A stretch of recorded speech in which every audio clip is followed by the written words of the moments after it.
할렐루야. 하나님께서 오늘 또 은혜를 주셔서 수요 기도에 참여해서 찬양하고 또 말씀을 듣게 하셔서 감사합니다. 오늘은 고린도 후서 18번째 시간이고 오늘로 우리 고린도 후서를 마무리하려고 합니다. 고린도 전서, 고린도 후서 참 소중한 말씀이라고 하는 것을 깨닫게 됩니다.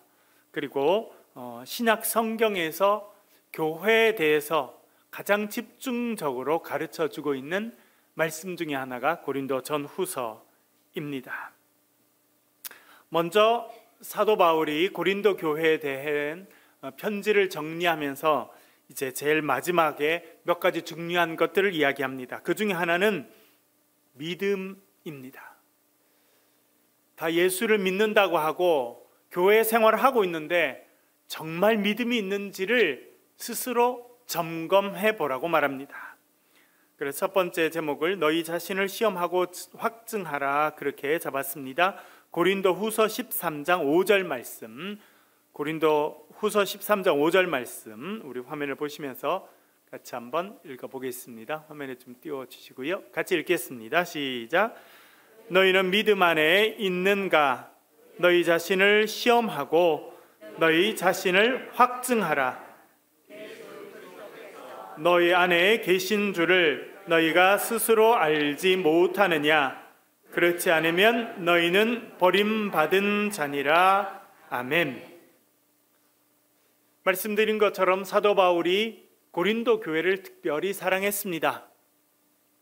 어쩌면 문제가 많아서 그럴지도 모릅니다. 그가 가장 여러 번 편지를 보냈던 곳이 고린도 교회입니다. 말씀드린 것처럼 최소한 4번 혹은 5번 정도 편지를 보냈고 최소한 3번은 그가 직접 방문한 곳이 고린도 교회였습니다. 성령의 은사가 충만했습니다. 성령의 나타나심의 역사가 가장 충만한 곳이 고린도 교회였습니다. 그래서 여러분, 방언이나 예언이나 성령의 은사에 대해서 공부하려고 하면 고린도 전서 12장, 13장, 14장을 빼놓고는 연구를 할 수 없습니다. 왜냐하니까 성령의 가장 다이나믹한 역동적인 역사가 일어난 곳이 고린도 교회였기 때문에 그렇습니다. 그러나 여러분 잘 아는 대로 고린도 교회 많은 문제가 있었습니다. 갈등이 있었고 경쟁이 있었고 생각이 다른 사람이 다투었고 심지어 세상 법정에까지 나아가서 다투는 일을 그들이 하고 있었습니다. 그 안에 또 사도 바울을 대적하던 사람들이 많이 있었습니다. 고린도 후서 11장, 12장, 13장은 그 사람들에 대한 사도 바울의 대답이기도 합니다.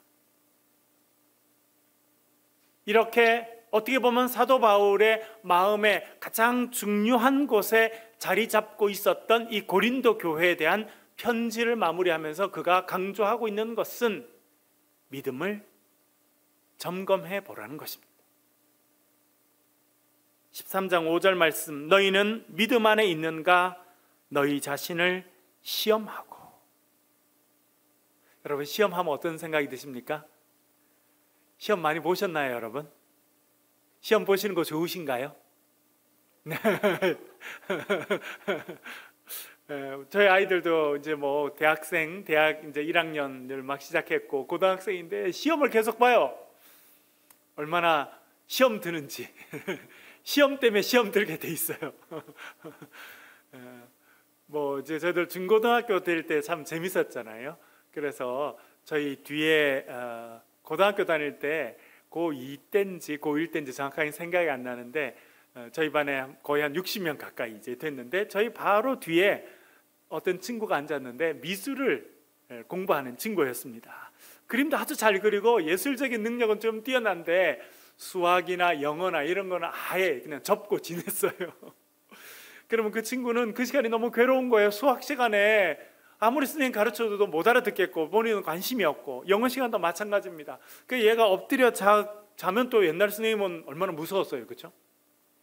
저희 때만 해도 고등학교 때 선생님이 마음에 안 들면 집합시켜서 몽둥이로 이렇게 훈육하든, 그렇죠? 어떤 사람은 사랑의 매라고 그러는데 뭔 말인지는 모르겠어요.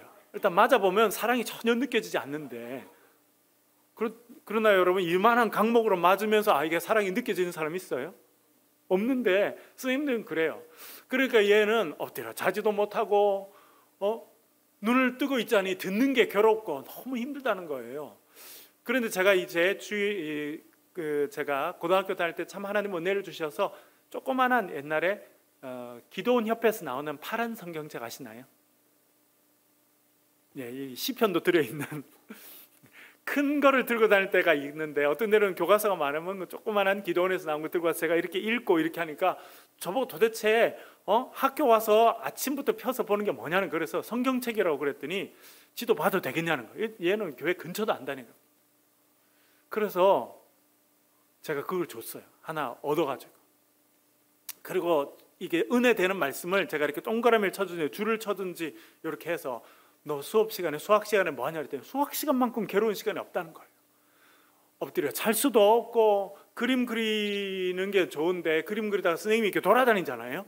그게 걸리면 또 혼나고 하니까 너무 괴롭다는 거예요. 그래서 성경책을 주고 제가 중요한 말씀을 적어줬더니 걔가 그거를 노트에 받아 적었더라고요. 그리고 참 특이한 걸 시작했어요. 얘가 성경 암송을 시작했대요. 재밌죠, 여러분? 네, 그래서 얘가 갑자기 그렇게 성경을 지가 이게 딴 게 할 게 없으니까 수학 시간에 이런데 성경을 쓰고 이러다가 암송을 하게 돼서 나중에는 약간 얘가 위험해졌어요. 갑자기 쉬는 시간에 그래요. 수고하고 무거운 짐진 자들아 다 내게로라, 이거 외워가지고 이렇게. 근데 아주 마음이 선하고 착한 친구여가지고 저희들 이렇게 가깝게 이렇게 지냈습니다. 그래서 걔가 그렇게 수학 시간을 견디기 위해서 성경을 읽고 또 성경을 배우고 그러다가 교회도 출석하고 그렇게 나가게 됐거든요. 그런데 여러분, 그 친구는 마음에 믿음이 있을까요, 없을까요? 그건 잘 모르겠어요, 저도. 가끔 그 친구가 생각이 납니다. 여러분, 뭐 고등학교 졸업한 지가 아주 오래됐으니까 가끔 그 고등학교 때 친구들 생각이 나거든요. 그래서 그 친구들 중에 2명은 아주 저랑 친하게 지냈는데 가끔 얼마 전에도 전화를 했어요. 2명이 술 먹다가 저한테 전화했어요. 그 둘은 아주 가톨릭 교회 열심히 다닌 친구였는데, 한 명은 서울대 경영학과에 들어갔어요. 또 한 명은 외대 영어과, 그러니까 공부를 아주 잘했죠. 그 친구들이 이제 다 지금은 증권, 보험 뭐 이런데 아주 일을 하는데, 둘이 술 먹다가 그랬대요. 야, 우리 세상에서 너무 죄 많이 짓는데 우리 목사님께 전화 드려서 사죄를 좀 받자. 이렇게. 이 친구들은 가톨릭에 다니니까 고해 성사를 이렇게 했는데, 아마 최근에 고해 성사를 못했나 봐요. 그래서 나는 신부가 아니라 너희들이 죄를 해도 널 죄를 사하지는 못한다 그랬더니, 그래도 목사님 친구 목소리 듣는 만으로도 마음이 좀 편해진다는 거예요. 하여튼 고등학교 때 친구들, 그런 친구들이 있으면서 그때도 교회 다니는 친구 참 많았어요. 그런데 믿음이 있는지 없는지 언제 드러나게 될까요, 여러분? 네? 삶에 고난이 닥쳐지면 입술로만 신앙생활하고 입술로만 믿음이 있는지, 마음의 심령에 정말 믿음이 있는지가 드러나게 돼 있습니다. 오늘 본문에 뭐라 말합니까? 너희는 너희 믿음 안에 있는가? 너희 자신을 시험해 보라는 거예요. 우리 자신을 스스로 시험대 위에 올려보라는 것입니다. 우리 자신을, 여러분, 이렇게 뭐 영어나 수학은 이렇게 시험지를 내놓고 시험지를 풀어보면서 자기 성적을 낼 수 있잖아요. 그렇죠? 내가 영어를 얼마나 잘하는지, 수학을 얼마나 잘하는지, 미술은요, 그림을 그려보면 얼마나 미술을 잘하는지, 음악하는 분들은 피아노에 앉아서 연주를 해보면 어느 정도 되는지가 나오는데, 도대체 믿음은 어떤지 우리가 알기가 어려워요. 사도 바울이 뭐라냐면, 믿음 안에 있는가 너희 자신을 시험해보고 너희 자신을 확증하라 말합니다. 아마 사도 바울이 내가 이제 더 이상 고린도 교회에 편지 쓰기가 어렵다고 생각했을 가능성이 많다고 생각됩니다. 그리고 주님의 은혜 가운데 있으면 한 번 더 만나게 되겠지만, 이렇게 그 문제를 깊이 다루고 마음에 있는 중심의 이야기들을 해주기가 어렵다고 생각했는지 모릅니다. 그러면서 어떻게 보면 마치 헤어질 때 이야기하는 것처럼 그의 마음에 있는 중심의 이야기를 하는데, 그것은 너희가 믿음 안에 있는가 스스로 시험해보고 너희 자신을 확증하라는 것입니다. 아, 나는 믿음의 사람이구나, 그렇게 확인하라는 것입니다. 도장을 이렇게 딱 찍어주라는 거예요. 확증, 확인. 제가 미국의 LA에 살 때 참 재밌는 경험을 하게 됐는데, 금요일 날 저녁이 되면 안식일이 시작합니다. 그러니까 우리는 주일 아침에 지키게 되는데, 유대인들은 금요일 날 해 지는 시간부터 안식일이 시작됩니다. 그래서 그 미국의 LA 지역에, 뉴욕하고 LA에 유대인들이 제일 많이 사는데요, 그 웨스트 LA라는데 서쪽 LA 지역을 쭉 이렇게 가다 보면 까만 옷을 입고 온 가족이 손을 잡고 이렇게 회당에 예배 드리러 가는 유대인들을 많이 보게 됩니다. 그땐 차를 타고 가지 않고 걸어갑니다. 그리고 전통적인 키파도 쓰고 옷도 입고 그렇게 가게 됩니다. 그리고 전통적인 유대인들은 코셔 음식만 먹습니다. 그래서 여러분 관심 있게 안 보았고, 우리나라는 그렇게 많지 않습니다만 미국이나 유럽에서 수입된 건 보면 여러분 어떤 음식이든지 코셔 마크가 찍혀져 있습니다. K자 써 있는, KOSHER 이렇게 써 있는 게 있습니다. 심지어 물도 그 마크가 찍혀 있습니다. 딱 도장이 찍혀 있는 것만 이 사람들은 먹을 수 있어요. 그러니까 도장이 딱 찍혀 있는 거는, 아, 이거는 유대인들이 먹어도 전혀 문제가 없는 음식이다라고 하는 것을 확인시켜 주는 거죠. 확증해 주는 거죠. 그리고 유대인들도 그런 음식만 먹으면서, 아, 나는 하나님의 사람이구나 라고 하는 것을 스스로 확인하는 겁니다. 사도 바울이 뭐라고 그러냐면, 너희가 믿음이 있는지, 믿음 안에 살고 있는지, 믿음의 사람인지 확인해 보라는 거예요. 그러면 믿음이 무엇입니까, 여러분? 아주 근본적인 질문인데요. 우리가 가지고 있는 믿음이라고 하는 것이 무엇입니까? 사도 바울은 이렇게 말합니다. 예수 그리스도께서 너희 안에 계신 줄을 너희가 스스로 알지 못하느냐? 다시 말하면 믿음이라고 하는 것은 무엇이냐면, 예수 그리스도께서 우리 가운데 있느냐 없느냐를 확인하는 것이라는 겁니다. 예수 그리스도께서 우리 가운데 거하시면 믿음이 있는 사람이고, 예수 그리스도께서 우리 안에 거하시지 않으면 믿음이 없는 사람이다 라고 말하고 있는 것입니다. 여러분, 예수 그리스도께서 여러분 안에 거주하십니까?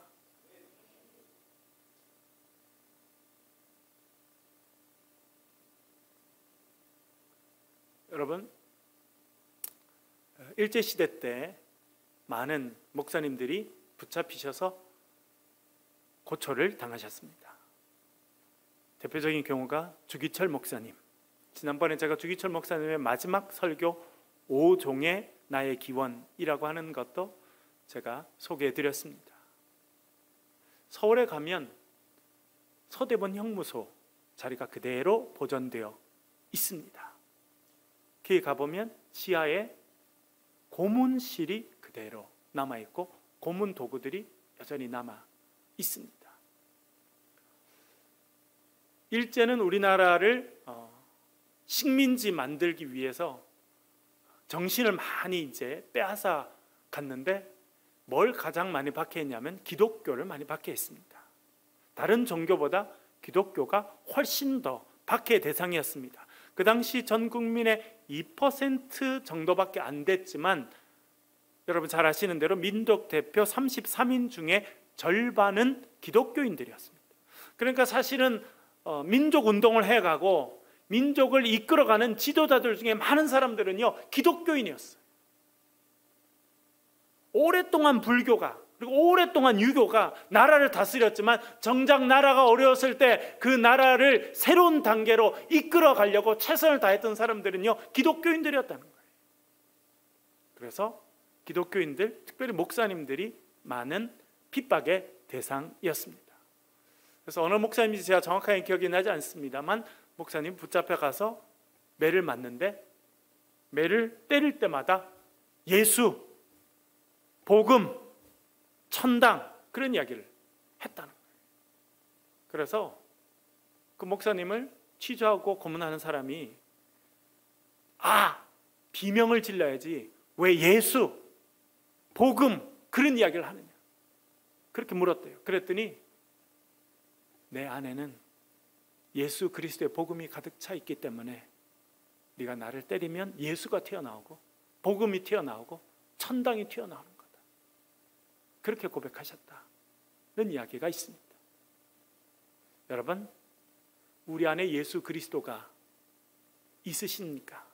여러분들이 예수님과 동행하십니까? 그 예수 그리스도를 믿는 믿음 안에 살고 있습니까? 여러분, 우리가 늘 점검해 보아야 합니다. 사도 바울이 이렇게 말합니다. 예수 그리스도께서 너희 안에 계신 줄을 너희가 스스로 알지 못하느냐?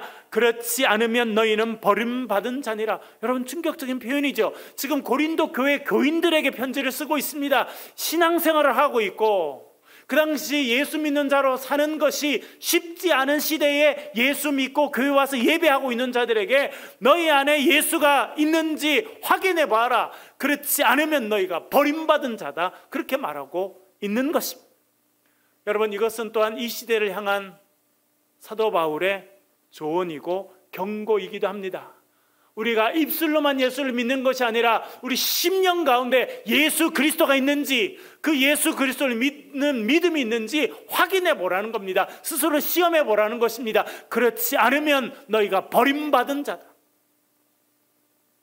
지난번에 말씀드렸습니다만 10명의 처녀 이야기, 등불을 준비한 5명과 등불을 준비하지 못한 5명 이야기가 마태복음에 나옵니다.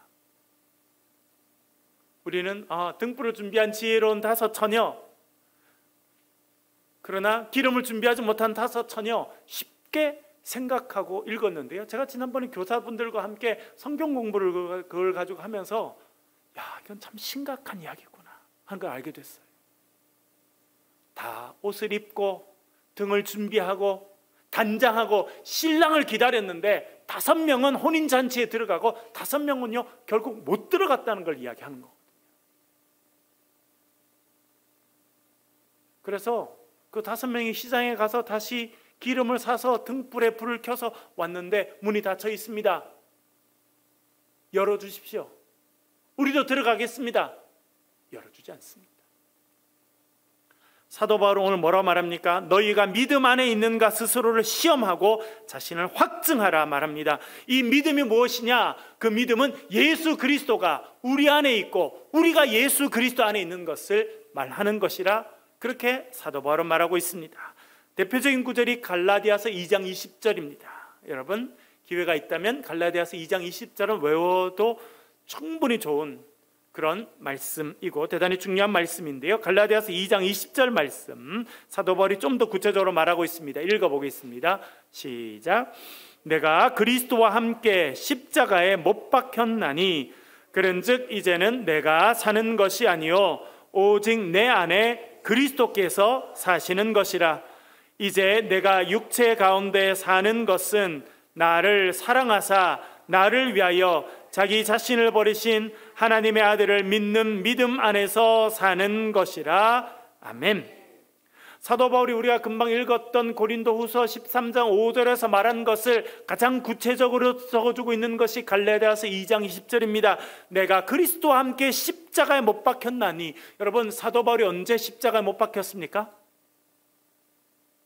성경에 나오나요? 안 나옵니다. 그런데 사도 바울은 내가 그리스도와 함께 십자가에 못 박혔다고 말합니다. 여러분, 성경 보면 예수님께 십자가에 못 박히셨을 때 함께 못 박힌 사람이 있었습니다. 오른쪽에 한 명, 왼쪽에 한 명. 사도 바울이 못 박히지는 않았습니다. 그 옆에 강도가 이야기하죠. 주여, 주님의 나라에 이를 때 나를 기억해 주십시오. 네가 오늘 나와 함께 낙원에 있으리라.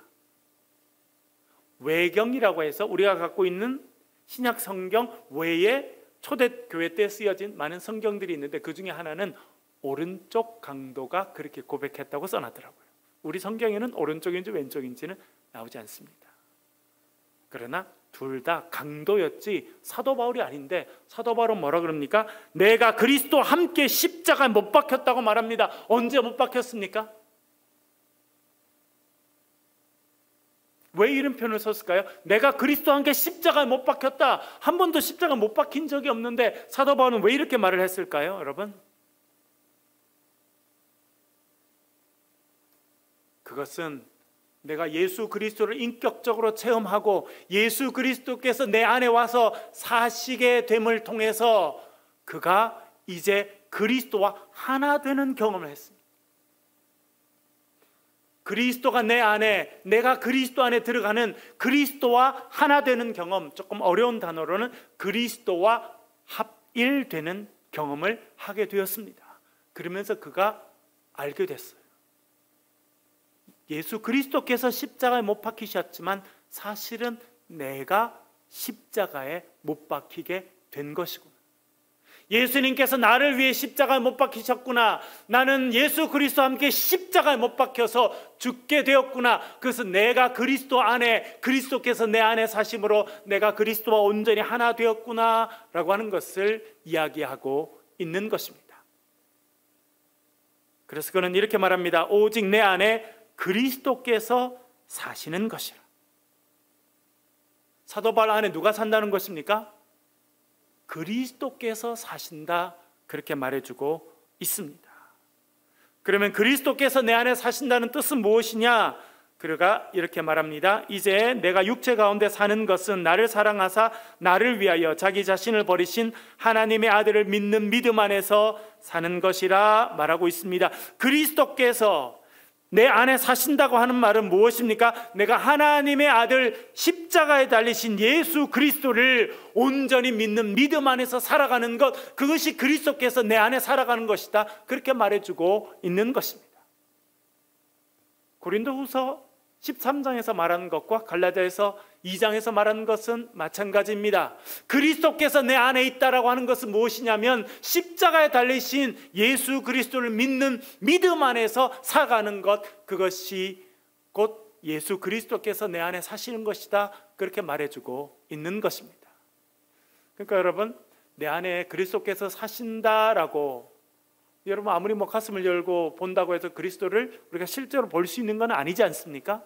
그러나 그리스도께서 내 안에 사신다라고 하는 것은 무엇이냐면 나를 위해 십자가에 달리신 그 주님을 나의 인생의 주인으로 고백하고 믿고 날마다 의지하고 동행하며 살아간다라고 하는 것을 의미하는 것입니다. 여러분, 십자가에 달리신 예수 그리스도를 여러분의 삶의 주인으로 날마다 믿고 고백하고 살아가실 수 있기를 간절히 바랍니다. 사도 바울은요, 그걸 시험해 보라는 겁니다.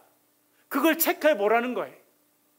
입술에만 예수 믿는다고 이야기하는 것이 아니고, 그냥 예배당에 와서 예배 시간에 앉아있던다고 믿음이 있는 것이 아니고요, 그렇다고 천국의 백성 되는 것이 아니고, 십자가에 달리신 예수 그리스도를 믿는 믿음 안에 날마다 살아가고 주님을 날마다 인정하고 주님과 동행하며 살아가는 것, 바로 그것이 그리스도께서 내 안에 살아가는 삶이라, 그렇게 말해주고 있는 것입니다. 그래서 여러분, 사도 바울은 그렇게 고백합니다. 나는 날마다 죽는다. 그렇죠? 무슨 의미입니까? 날마다 나의 모습은 벗고 예수 그리스도로 옷 입는다는 것입니다. 날마다 내 자신은 십자가에 못 박고 예수 그리스도의 생명으로 내가 다시 살게 되고 그 생명으로, 그 능력으로 살아간다, 그 의미라, 그렇게 말씀드릴 수 있겠습니다. 여러분, 어제 옷을 입고 오늘 살아가는 사람들이 너무나 많이 있습니다. 그러나 하나님께서 원하시는 것은 어제 옷을 벗고 날마다 예수 그리스도로 옷 입는 것입니다. 예수 그리스도의 영이신 성령께서 여러분을 날마다 새롭게 하시는 은혜가 함께하기를 간절히 바랍니다. 그리고 사도 바울이 부탁하는 것이 있습니다. 그것은 사랑의 인사로 문안하라는 것입니다. 고린도후서 13장 11절 12절 같이 한번 읽겠습니다. 고린도후서 13장 11절 11절 읽겠습니다. 시작. 마지막으로 말하노니 형제들아,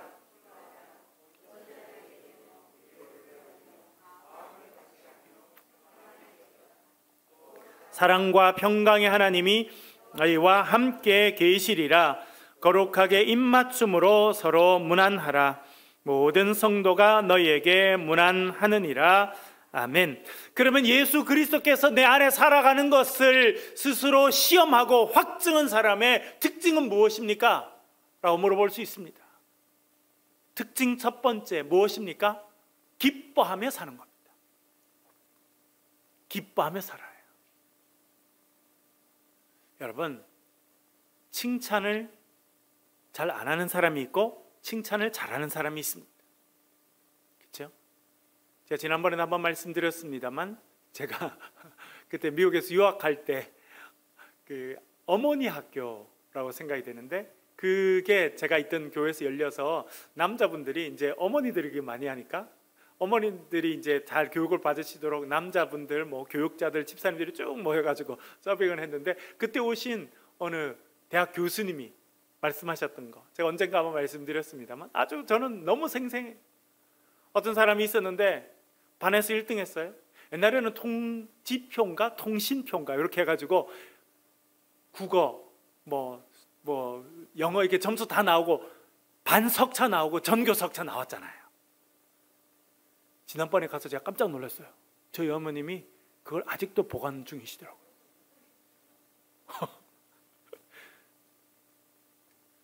반에서 1등 했어요.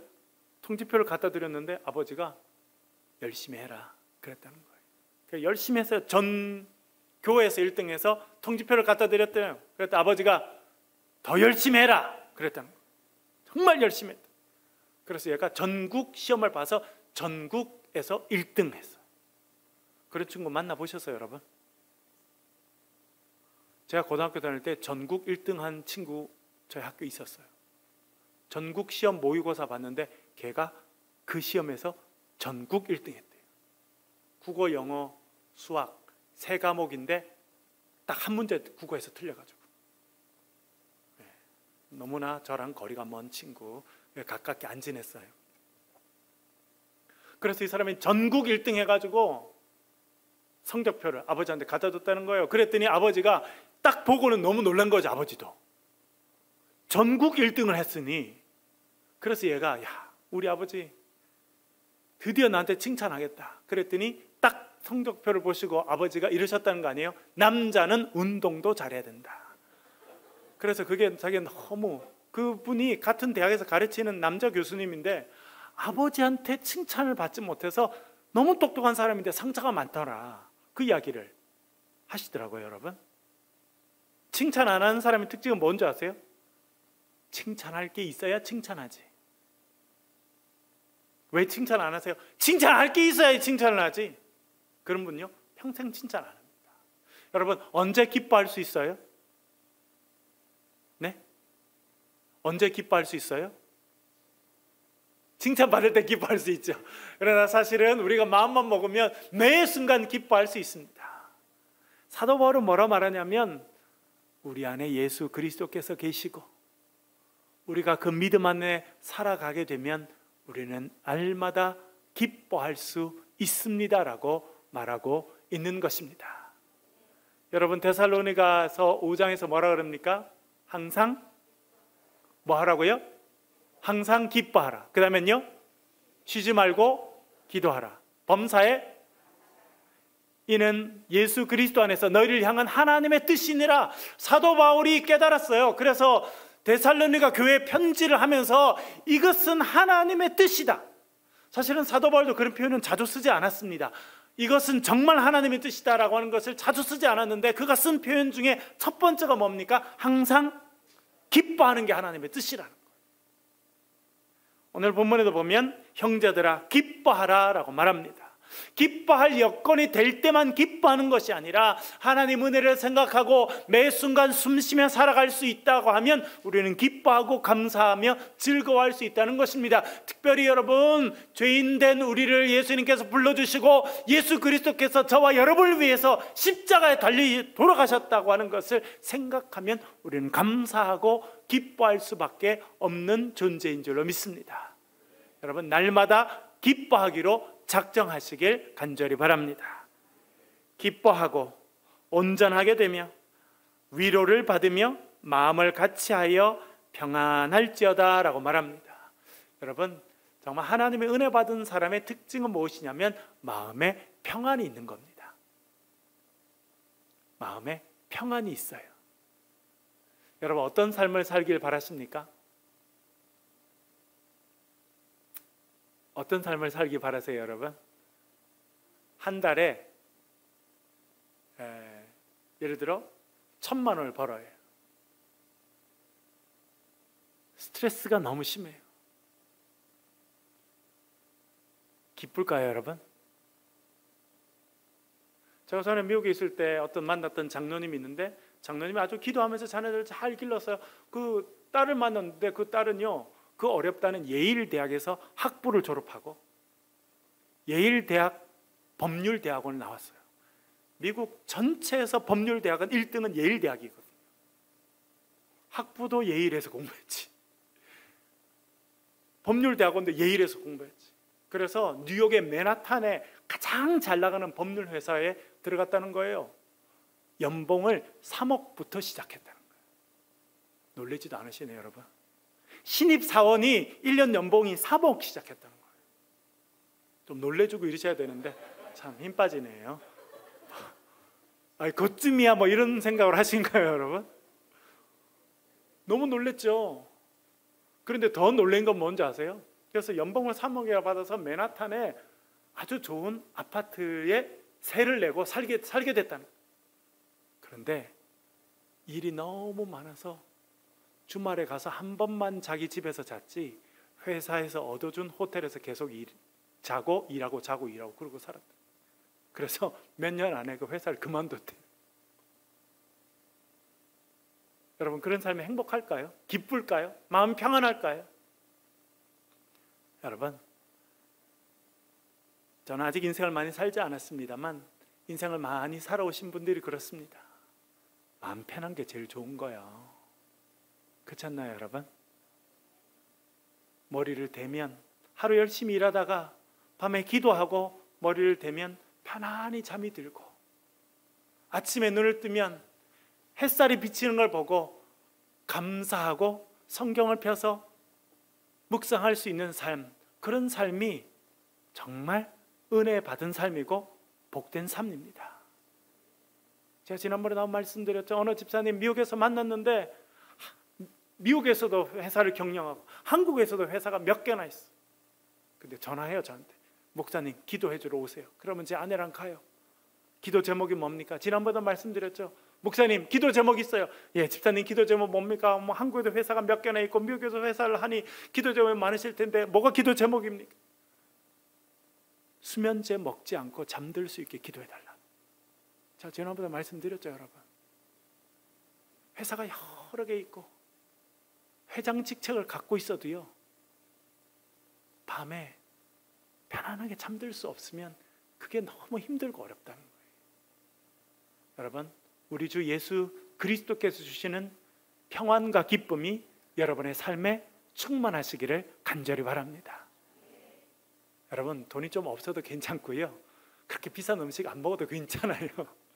여러분의 마음이 편안하면요, 여러분들이 그런 분들을 섬겨줄 수 있게 되는 것입니다. 지난번에 한번 말씀드렸죠. 제가 군대에서 요즘에도 연락하시는 집사님이 있어요. 그 당시 하사였어요. 하사.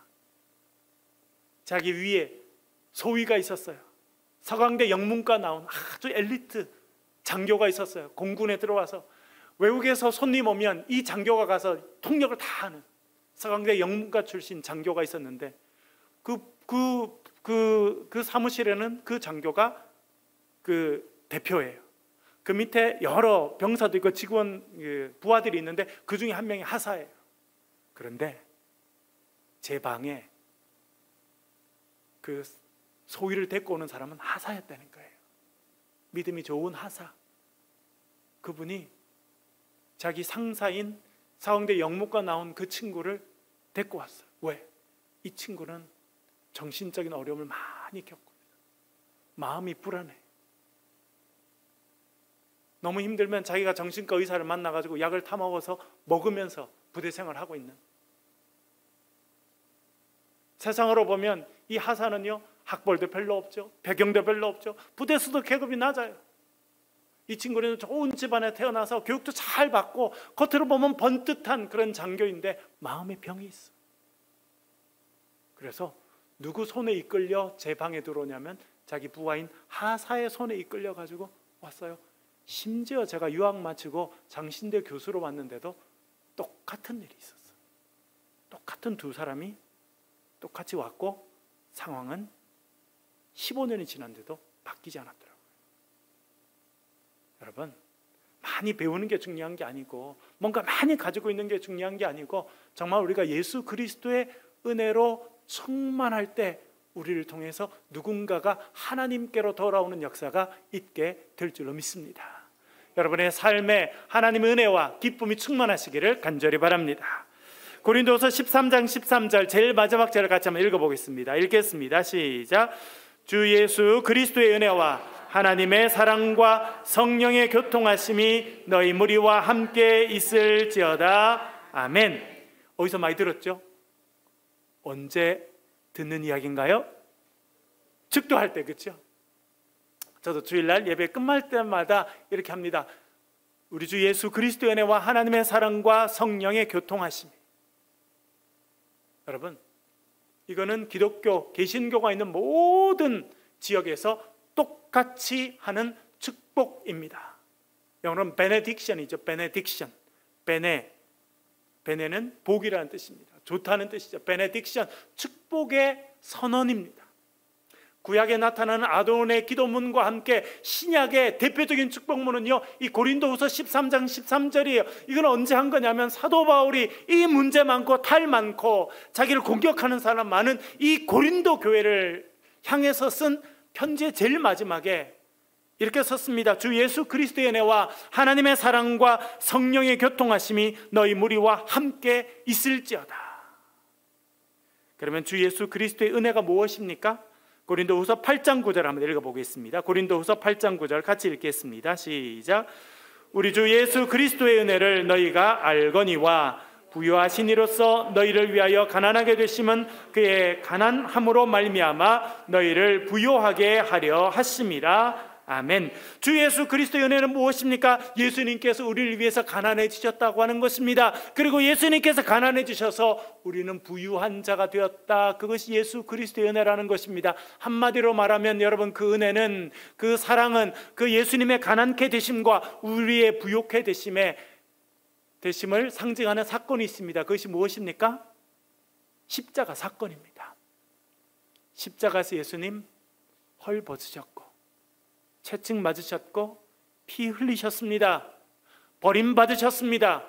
그 십자가의 사건으로 인해 우리는 부유하게 되었고 우리는 죄의 씻음을 받게 되었고 우리는 자유케 되었고 우리는 죄인에서 하나님의 거룩한 자녀로 바뀌게 된 줄로 믿습니다. 십자가의 희생, 그 십자가의 은혜, 그 구원의 은혜가 예수 그리스도의 은혜인 것입니다. 그래서 예수 그리스도의 은혜가라고 말하면 그 십자가를 통해서 우리를 구원해 주신 그 구원의 은혜가라고 이해하실 수 있겠습니다. 하나님의 사랑은 무엇일까요? 요한 1서 4장 9절 같이 한번 읽어보겠습니다. 시작. 하나님의 사랑이 우리에게 이렇게 나타난 바 되었으니 하나님이 자기의 독생자를 세상에 보내심은 그로 말미암아 우리를 살리려 하심이라. 아멘. 하나님의 사랑은 무엇이라는 겁니까? 독생자를 세상에 보내주셔서 우리를 살려주신 것이다. 그것이 하나님의 사랑이다. 그렇게 정리해주고 있습니다. 독생자를 이 땅에 보내주신 것, 그리고 그 독생자를 십자가에 버리시고 십자가에서 우리를 선택하심으로 저와 여러분을 구원해 주신 것, 그것이 하나님의 사랑이라 말씀하고 있습니다. 성령의 교통하심은 무엇일까요? 고린도전서 10장 16절입니다. 같이 읽겠습니다. 시작. 우리가 축복하는 바 축복의 자는 그리스도의 피에 참여함이 아니며 우리가 떼는 떡은 그리스도의 몸에 참여함이 아니냐. 아멘. 여기서 교통이라고 하는 단어는 코이노니아라고 하는 단어입니다. 헬라 말로 코이노니아, 교제, 교통, 사귐 그런 의미를 가지고 있습니다. 그러니까 성령께서 하시는 일은 뭐냐면 우리로 하여금 사귐이 있게 하신다는 겁니다. 참여하게 하신다는 거예요. 여러분, 누구와 사귐이 있게 하십니까? 우리는 성령을 통해서 하나님과 사귐이 있게 합니다. 하나님과의 막혀있는 담들이 무너지고 우리가 하나님과 친밀하게 되고 하나님을 우리의 하나님으로, 하늘 아버지로 우리가 맞이하고 친교하고 같이 지내는 것이 성령의 역사다라고 하는 것입니다. 또한 우리가 예수 믿는 자들, 우리의 같이 동역자 된 형제 자매들과 서로 친교하고 서로 사랑을 나누고 친교의 인사를 나누는 것도 성령의 역사다, 그렇게 말해주고 있습니다. 그리고 성령께서 하시는 중요한 일이 있습니다. 그것은 고린도전서 10장에 보면 그리스도의 몸에 참여하고 그리스도의 몸에 피에 참여하고 그리스도의 몸에 참여하는 것이다. 예수 그리스도의 십자가 사건에 참여하게 하시는 분도 성령이라 그렇게 말해주고 있는 것입니다. 그러니까 여러분, 처음으로 돌아가면 우리의 믿음을 시험하고 확증하라 말했습니다. 그 믿음이라고 하는 것은 예수 그리스도께서 우리 안에 있는지 그것을 시험해 보라라고 하는 것입니다. 예수님과 지금도 교제하고 있고 내가 이 그리스도 안에, 그리스도께서 내 안에 있는지를 확증해 보라라고 말합니다. 그 사건을, 그 일을 이루어 가시는 분이 성령이시다라고 하는 것입니다. 성령이 계시기 때문에 우리는 하나님과 교제하고 예수 그리스도와 교제하고 주님의 몸된 이웃들, 형제자매들과 친교하고 교통할 수 있다라고 말해주고 있는 것입니다. 고린도 교회의 편지를 마치면서 그는 이렇게 말합니다. 주 예수 그리스도의 은혜와 하나님의 사랑과 성령의 교통하심이 너희 무리와 함께 있을지어다. 여러분, 이 말씀이 저와 여러분의 삶에 이루어지는 축복의 말씀이 되기를 간절히 바랍니다. 우리 같이 한번 기도하겠습니다. 기도하실 때 말씀을 가지고 한번 기도하겠습니다. 하나님, 예수 그리스도께서 내 안에 있는 그런 삶을 살게 하시옵소서.